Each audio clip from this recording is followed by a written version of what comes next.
സദൃശവാക്യങ്ങൾ അധ്യായം 28. ആരും ഓടിക്കാതെ ദുഷ്ടന്മാർ ഓടിപ്പോകുന്നു, നീതിമാന്മാരോ ബാലസിംഹം പോലെ നിർഭയമായിരിക്കുന്നു. ദേശത്തെ അതിക്രമ നിമിത്തം അതിലെ പ്രഭുക്കന്മാർ പലരായിരിക്കുന്നു. ബുദ്ധിയും പരിജ്ഞാനവും ഉള്ളവർ മുഖാന്തരമോ അതിൻ്റെ വ്യവസ്ഥ ദീർഘമായി നിലനിൽക്കുന്നു. അഗതികളെ പീഡിപ്പിക്കുന്ന ദരിദ്രൻ വിളവിനെ വെച്ചേക്കാതെ ഒഴുക്കിക്കളയുന്ന മഴ പോലെയാകുന്നു. ന്യായപ്രമാണത്തെ ഉപേക്ഷിക്കുന്നവർ ദുഷ്ടനെ പ്രശംസിക്കുന്നു, ന്യായപ്രമാണത്തെ കാക്കുന്നവരോ അവരോട് എതിർക്കുന്നു. ദുഷ്ടന്മാർ ന്യായം തിരിച്ചറിയുന്നില്ല, യഹോവയെ അന്വേഷിക്കുന്നവരോ സകലവും തിരിച്ചറിയുന്നു. തൻ്റെ വഴികളിൽ വക്രനായി നടക്കുന്ന ധനവാനേക്കാൾ പരമാർത്ഥയിൽ നടക്കുന്ന ദരിദ്രൻ ഉത്തമൻ. ന്യായപ്രമാണത്തെ പ്രമാണിക്കുന്നവൻ ബുദ്ധിയുള്ള മകൻ. അതിപക്ഷകന്മാർക്ക് സഖിയായവനോ അപ്പനെ അപമാനിക്കുന്നു. പലിശയും ലാഭവും വാങ്ങി സമ്പത്ത് വർദ്ധിപ്പിക്കുന്നവൻ അഗതികളോട് കൃപാലുവായവന് വേണ്ടി അത് ശേഖരിക്കുന്നു. ന്യായപ്രമാണം കേൾക്കാതെ ചെവി തിരിച്ചു കളഞ്ഞാൽ അവൻ്റെ പ്രാർത്ഥന തന്നെയും വെറുപ്പാകുന്നു.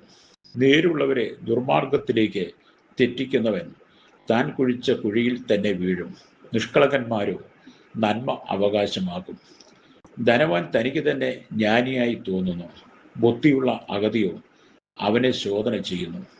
നീതിമാന്മാർ ജയഘോഷം കഴിക്കുമ്പോൾ മഹോത്സവം, ദുഷ്ടന്മാർ ഉയർന്നു വരുമ്പോഴോ ആളുകൾ ഒളിച്ചുകൊള്ളുന്നു.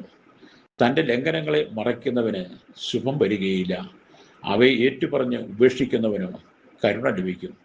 എപ്പോഴും ഭയത്തോടിരിക്കുന്ന മനുഷ്യൻ ഭാഗ്യവാൻ, ഹൃദയത്തെ കഠിനമാക്കുന്നവനോ അനർത്ഥത്തിൽ അകപ്പെടും. അഗതികളിൽ കർത്തൃത്വം നടത്തുന്ന ദുഷ്ടൻ ഗർജിക്കുന്ന സിംഹത്തിനും ഇര തേടി നടക്കുന്ന കരടിക്കും തുല്യൻ. ബുദ്ധിഹീനനായ പ്രഭു മഹാപീഡകനും ആകുന്നു, ദിവ്യാഗ്രഹം വെറുക്കുന്നവനോ ദീർഘായുസ്സോടെ ഇരിക്കും. രക്തപാതക ഭാരം ചുമക്കുന്നവൻ കുഴിയിലേക്ക് ബന്ധപ്പെടും, അവനെ ആരും തടുക്കരുത്. നിഷ്കളങ്കനായി നടക്കുന്നവൻ രക്ഷിക്കപ്പെടും, നടപ്പിൽ വക്രതയുള്ളവനോ പെട്ടെന്ന് വീഴും.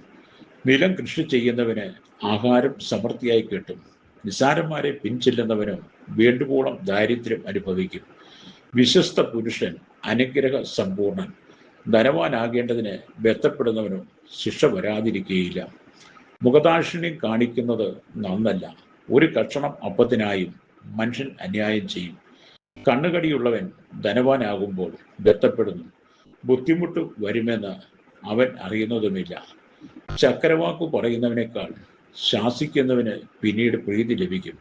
അപ്പനോടോ അമ്മയോടോ പിടിച്ചു പറിച്ചിട്ട് അത് അക്രമമല്ല എന്ന് പറയുന്നവൻ നാശകന്റെ സഖി. അത്യാഗ്രഹമുള്ളവൻ വഴക്കുണ്ടാക്കുന്നു, യഹോവയിൽ ആശ്രയിക്കുന്നവനോ പുഷ്ടി പ്രാപിക്കും. സ്വന്തം ഹൃദയത്തിൽ ആശ്രയിക്കുന്നവൻ മൂഢൻ, ജ്ഞാനത്തോടെ നടക്കുന്നവനോ രക്ഷിക്കപ്പെടും. ദരിദ്രന് കൊടുക്കുന്നവന് കുറച്ചൽ ഉണ്ടാകുകയില്ല, കണ്ണ് അടച്ചു കളയുന്നവനോ ഏറിയൊരു ശാപം ഉണ്ടാകും.